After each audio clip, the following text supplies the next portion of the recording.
موضوع حلقة النهاردة حساس شوية، لأنه بيمس أغلى حاجة عند الإنسان، دينه ودين أمه ودين أبوه. موضة وتقليعة وترند جديد ملعلع على السوشيال ميديا اليومين دول، الدين الجديد أو الديانة الإبراهيمية. المؤيدين بيقولوا مش دين جديد ولا حاجة، دي طريقة للتعايش السلمي بين ولاد سيدنا إبراهيم، أصحاب الديانات السماوية الثلاثة، اليهود والمسيحيين والمسلمين. أما المعارضين مهيجين الدنيا وبيقولوا ده مخطط صهيوني لصناعة دين جديد يلغي الأديان الثلاثة عشان الصهيونية تحقق هدفها وتحكم الولايات المتحدة الإبراهيمية من النيل للفرات. تعالوا النهاردة نقرب من الصورة أكتر وندخل حقل الألغام، وربنا يستر ومفيش حاجة تفرقع فينا، عشان نفهم هل هو ده تقارب بين الشعوب من أجل السلام ولا مخطط صهيوني وماسوني لحكم الشرق الأوسط؟ أبانا الذي في السماوات، اهدنا فيمن هديت وعافنا فيمن عافيت يا يسوع. يعني حسن ومرقس وكوهين هينفع يرجعوا صحاب وجيران، ولا خلاص انكتب علينا نفضل نحارب ليوم الدين؟ لو كنت مسلم او مسيحي او يهودي مفيش اي مانع عندنا انك تنزل تعمل دلوقتي سبسكرايب لقناتنا وتحط لايك على الفيديو. جايز بعد الحلقه تقرر انت مع الفكره ولا ضدها. ملحوظه، الحلقه دي مش عشان تضحك عليها، الحلقه دي عشان محدش يضحك عليك.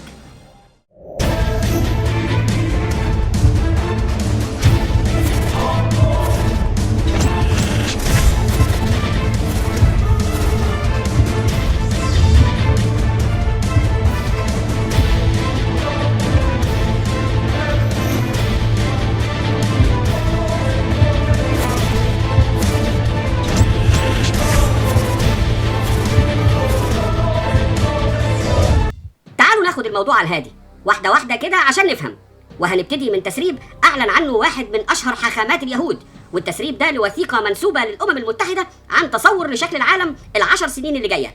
نشوف كلام الراجل ونرجع. أحمل أمامي وثيقة للأمم المتحدة، النظام العالمي الجديد. سأخبركم بالمحتوى. نظام عالمي جديد للأمم المتحدة بين السنين 2021 إلى 2030. لن تصدقون ما سوف تسمعون، استعدوا، تجهزوا ولا تيأسوا، لأن هناك الله في الأعلى. أولاً، خلال هذه السنوات ستكون هناك حكومة عالمية واحدة، عملة عالمية غير نقدية، البنك المركزي العالمي، جيش عالمي واحد، نهاية السيادة الوطنية،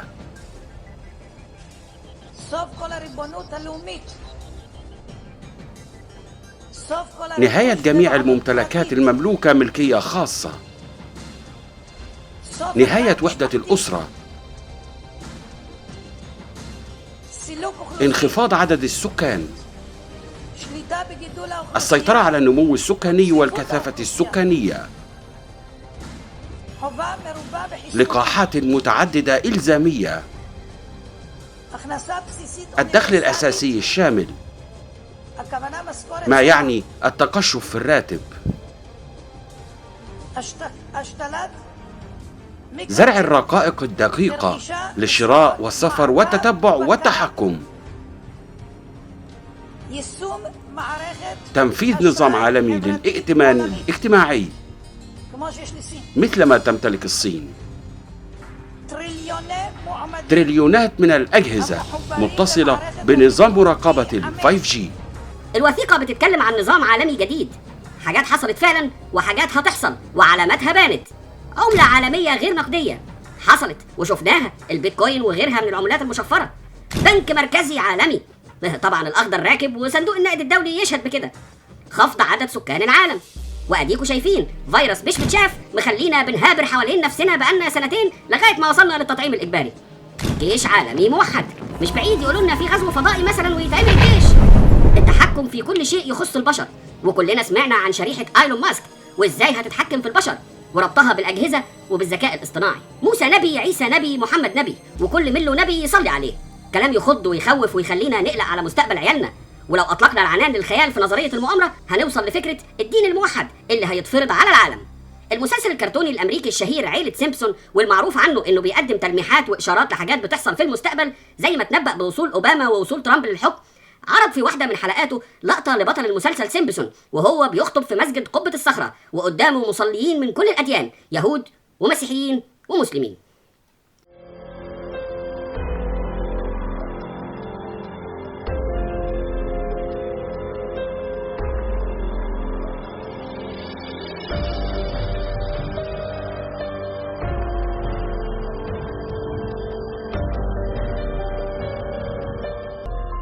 ناس كتير اعتبرت اللقطة دي علامة ونبوءة عن الدين الجديد، الدين الإبراهيمي، ولو ضفنا عليها كلام كوشنر جوز بنت ترامب يبقى آخر عظمة. إنه سيكون متاحا لكل أبناء الديانات السماوية الصلاة في المسجد الأقصى، وبينهم سيتم الاتفاق على الترتيبات.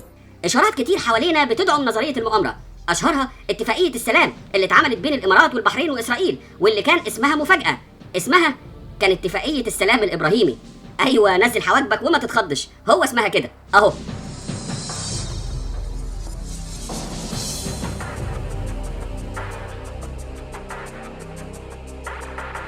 قرار شجاع من جانب دولة الإمارات، الرئيس الفرنسي إيمانويل ماكرون. العلاقات بين إسرائيل والإمارات إسهام مهم نحو السلام في المنطقة. وزير الخارجية الألماني هايكو ماس. خطوة من شأنها إحلال السلام في الشرق الأوسط. الرئيس المصري عبد الفتاح السيسي. الاتفاق أوقف مخططات ضم إسرائيل للأراضي الفلسطينية، وهو ما دعت إليه الأمم المتحدة باستمرار المبعوث الأممي للسلام نيكولاي ميلادينوف. خطوة تاريخية بين صديقين كبيرين للمملكة المتحدة. وزير الخارجية البريطاني دومينيك راب يتيح فرصة للزعماء الإسرائيليين والفلسطينيين الانخراط مجددا في مفاوضات جادة تحقق حل الدولتين. الأمين العام للأمم المتحدة أنطونيو غوتيريش. زي ما حضرتك شفت كده بالظبط، كل زعماء العالم بيشكروا في الاتفاقية وبيقولوا دي حاجة كويسة وشغل فنادق.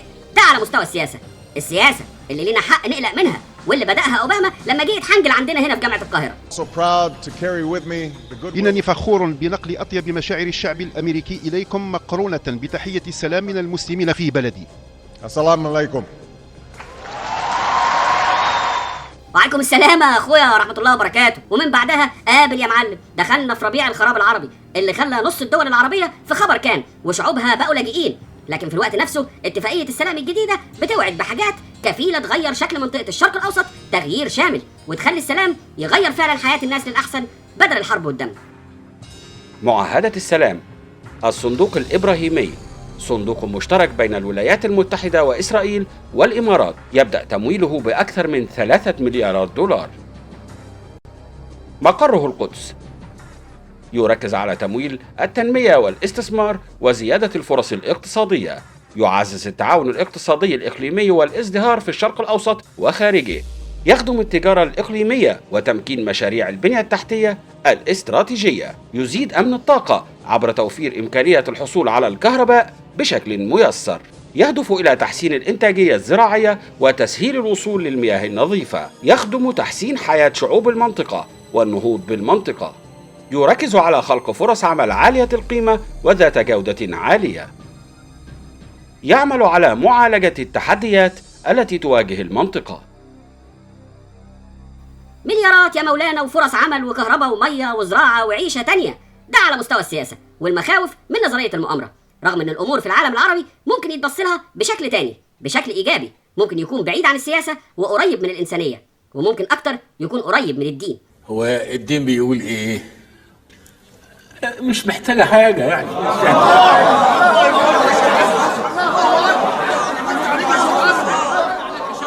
الدين بيقول ربنا خلقنا شعوب وقبائل عشان نتعارف مش عشان نتحارب، وهو اللي هيفصل بينا في الاخر، ولو شاء كان خلانا امه واحده. يعني الاختلاف طبيعه، والزمن بطبيعته اختلف جدا عن زمان. اتفاقية إبراهيم.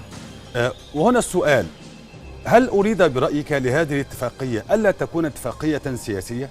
هل أريد لها أن تكون اتفاقية تحض على الخير والسلام بين بني البشر، بين الإنسانية، بعيدا عن الخلافات السياسية؟ يعني أعتقد هو الأمران معا. إبراهيم أبو الأنبياء طبعا، وبالتالي عندما يتخذ هذا الاسم الاتفاقية فيعني أن جميع الأنبياء أو جميع الأديان عفوا سيكونون في بوتقة واحدة، سوف يتعايشون. فكر الصراع الديني ما بين الأديان انقرض زمنه، الحروب الصليبية وزمن الفتوحات ليكون أكثر وضوحا ودقة، كل ذلك اختلف مع وجود بنية مختلفة للعالم الحديث. هناك منظمة عامة الأمم المتحدة، هناك دول لكل دولة تكوينها الديني الذي تبني عليه دستورها. الإمارات كانت أول دولة عربية قدرت تاخد خطوة إيجابية في الطريق ده، طريق الإنسانية، وتدشين مرحلة جديدة من التعايش بين البشر في الشرق الأوسط لما أعلنت عن البيت الإبراهيمي.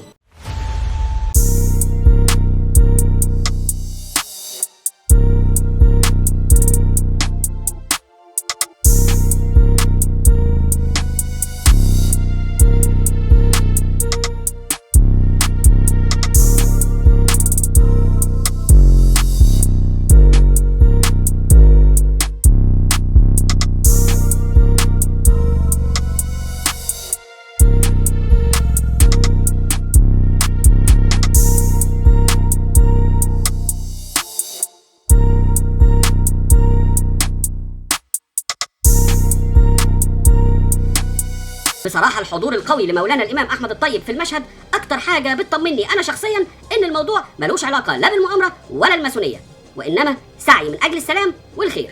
ويسعدني أن أشارككم اليوم الاحتفال بذكرى مرور عام على توقيع وثيقة الأخوة الإنسانية، ذلكم الحلم الذي أصبح حقيقة بعد جهد مخلص استغرق عاما كاملا من العمل الدؤوب مع أخي العزيز البابا فرانسيس بابا الكنيسة الكاثوليكية، وبرعاية مخلصة من الأخ الكريم سمو الشيخ محمد بن زايد آل نهيان، لدعمه المشكور للجنة العليا للأخوة الإنسانية، هذا الكيان الجديد الذي أثبت سريعا قدرته على التحرك الدولي في رحلة البحث عن استراتيجية إنسانية تقوم على التعاون بين كل محب الخير والسلام.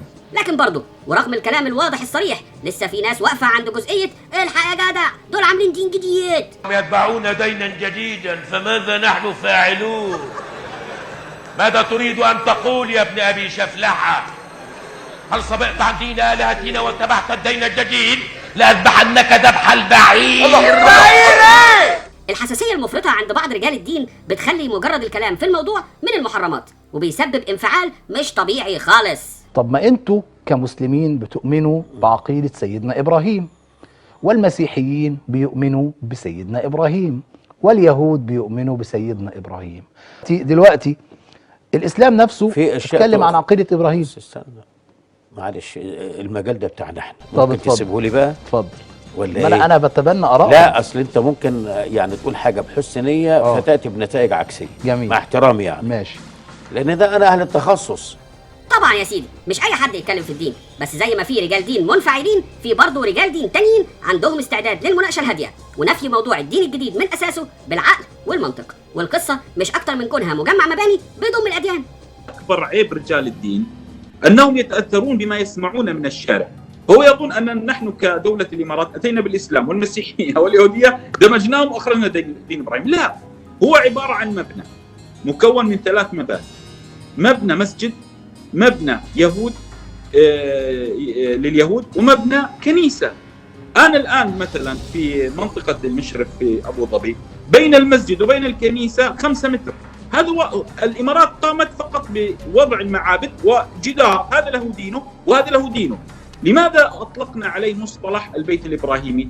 لأن الأديان الثلاث تتفق على حب إبراهيم عليه السلام. مش بس رجال الدين، انتوا عارفين بقى الخوابير الاستراتيجية لما تتصدر لموضوع، الخبير من دول ينجعس على الكرسي ويهبد الهبدة يجيب الخلاصة. أكبر أسرة دولية في العالم هو اللي متبنيه إنه يدعو لحاجة اسمها الدين الإبراهيمي. الدين الإبراهيمي يعني أجمع ما اتفقت عليه الأديان الثلاثة السماوية الثلاثة، اليهودية والإسلام والمسيحية، ودول بقى نتفق عليهم، وهم دول الدين الجديد للعالم كله. ده نيو وورلد اوردر اللي كان ذكره جورج بوش الاب. ايضا ده داخل في اطار صناعه النظام العالمي الجديد صحيح. لا ولازم برضو المذيعه تهبد لها هبده بالانجليزي رخرة عشان تبان انها متابعه وفاهمه، مش فازه ورده قاعده قدام الخبير. ورغم وجود اصوات عقلانيه بتدرس الموضوع بهدوء وبتحاول وسط الزحمه تبين حاجات وافكار تساعد على الفهم، لسه برضو صوت الانفعال اعلى وصوت المؤامره اوضح. ما هو السلام الإبراهيمي وماذا قصدتين بما أوردتيه في هذا الكتاب وفي أحاديث أخرى؟ هي طبعا احنا شايفين ان الاتفاقيات التطبيع اللي حصلت مؤخرا سميت بالسلام الإبراهيمي. انا في البدايه بس عايزه اؤكد ان احنا مش بنتدخل في سياسه اي دوله، كل دوله حره في علاقتها الخارجيه، ولكن اللي غريب بس وده اللي يمكن محتاج مزيد من البحث والتقصي، هو ليه المره دي ان اتفاقيه دولية يتم استخدام فيها لفظ ديني أو اسم شخصية دينية ليها وزنها واحترامها وقدسيتها، لو سيدنا إبراهيم، بالرغم ان احنا عارفين مثلا اتفاقية السلام بيننا وبين إسرائيل اسمها كامب ديفيد، أي اتفاقية باسم المدينة اللي عقدت فيها. المرة دي حاجة جديدة لأن سيدنا إبراهيم تم استخدامه باعتباره ما يسمى بالجذع الشائع اللي يلتف حواليه أتباع الديانات. قال يعني لو كانوا سموها اتفاقية ساكسونيا مثلا ما كانش هيبقى في دين جديد ولا حاجة، خلاص يعني وجود اسم سيدنا إبراهيم هو الدليل. عموما محدش عاقل ضد السلام ومحدش عاقل مع الحرب، لكن في الوقت نفسه كلنا مع الحق. اديني حقي واهلا بيك. فاكرين الحلقة اللي فاتت لما انتقدنا حفل افتتاح بطولة الدراجات وشيل الشاب للعلم؟ كان من منطلق اننا كشعوب لسه ما خدناش حقنا. الدول والسياسيين ليهم دماغهم واحنا لينا دماغنا، وأدل دليل على كلامي اتفاقية السلام اللي وقعتها مصر بعد ما خدت حقها وأرضها بعلقة 73، لكن احنا كشعوب لسه برضه. حسن لو حد سرق أرضك تعمل فيه ايه؟ ده انا اقتله لو ما لحقتش ولادي من بعديه يذبحوه، وصيتي الاحفادي ما يمدوش ايديهم في ايديهم.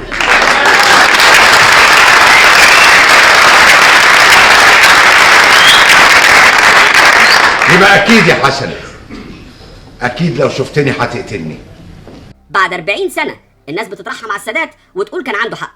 انا من مكاني ده لا مع ولا ضد ولا بأيد ولا بعارض، انا بوضح لك الصورة، ما تخليش حد يخوفك بخرافة الدين الجديد. كلنا عارفين ربنا ومؤمنين برسله ومؤمنين بيوم الحساب، وحسابنا كلنا عند ربنا هو اللي هيفصل بينا. باسم الصليب قنا واصرف عنا شر ما قضيت، يا المسيح الحي قنا عذاب القبر. صلى الله وسلم وبارك على سيدنا محمد. دورنا في الارض نعمر مش نخرب. حكم ضميرك وما تسيبش حد يشتغلك ولا يضحك عليك. لو انت مسلم بتصلي جمعه او مسيحي بتصلي حد او يهودي بتصلي سبت، امان عليك يا جدع تبقى تدعي لي. دكتور عارف عرفه ابو المفهوميه.